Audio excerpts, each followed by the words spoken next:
Ladies and gentlemen, welcome back to another video. I'm your host, TheDividendAristocrat, and today we're going to be talking about my second largest holding in my portfolio, SCHD. It has now been a little bit over 2 years since I bought my initial position of SCHD, and I want to talk a little bit about the ETF itself, my experience with it, what I think about the holding, and the methodology behind that ETF. In this video, we'll take a look at my portfolio dashboard, my pie section of my spreadsheet, my holding section of my spreadsheet, and my order history section of my spreadsheet. After that, we will take a look at Seeking Alpha to see SCHD's performance over the past couple years, and we'll also hop into SCHD's website in order to see both its methodology and its portfolio holdings. If you guys do enjoy this type of content and you haven't subscribed to the channel yet, please do so. It helps me out a ton. And if you could leave a like on the video, I would really appreciate it. As a reminder, this is not financial advice, and I'm just merely sharing my opinions on this channel. So in terms of my portfolio, not much has changed. I'm still sitting at $29,127 invested with a current value of $40,531.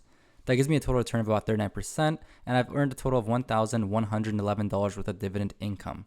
Going forward, I do expect to earn $716 per year with a portfolio yield of 1.77%.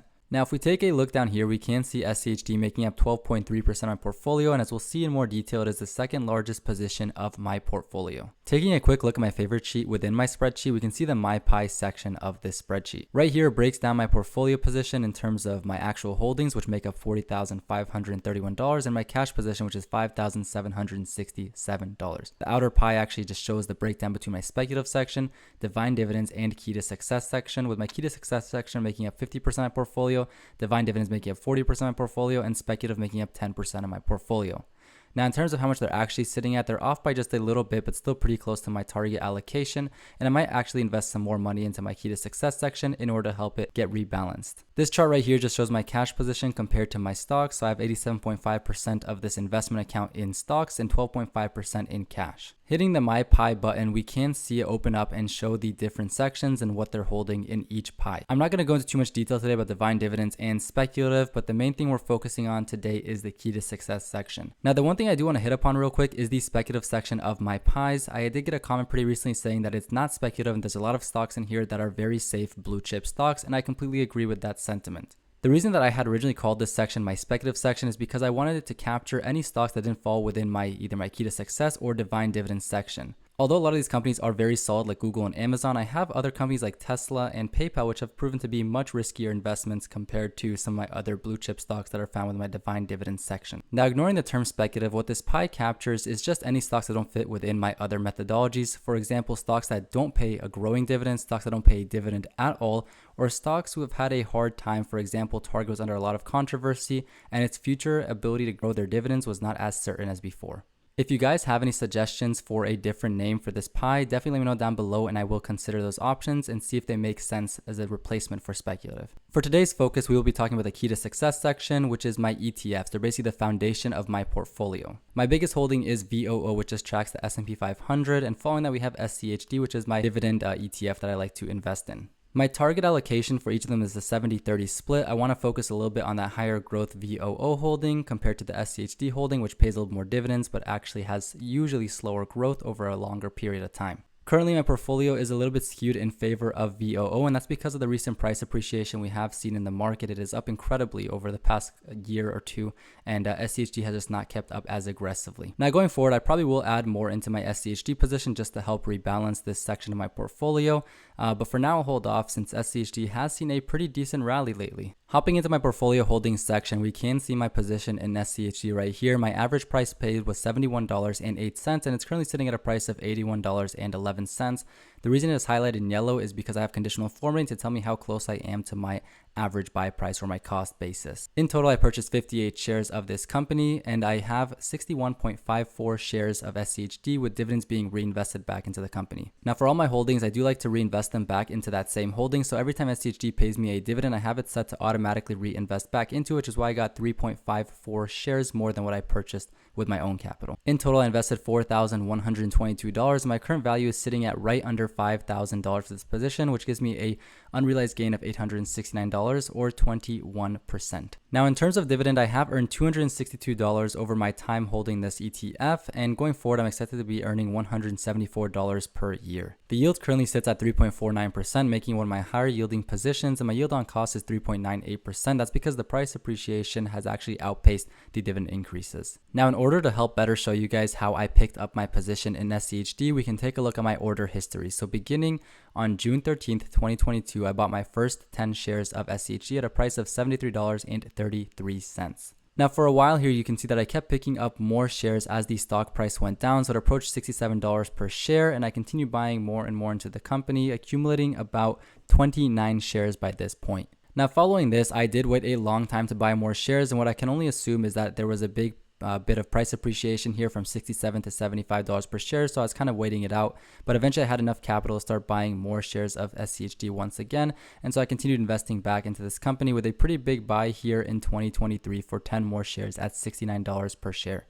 My last couple purchases for this ETF did end in 2023. I haven't bought any more shares of this ETF yet in 2024, and they were smaller purchases between 1 to 2 shares at a time. Now right here, you can see that it's actually the lowest price I bought them for was pretty recently in October of 2023, and I bought them at $66.92 per share. And right here, I think I really could have piled in and bought a lot more shares of this ETF. Now the rest of the shares I picked up came from dividend reinvestment. As you can see here, my first dividend was on June of 2022 at a measly amount of $7.04.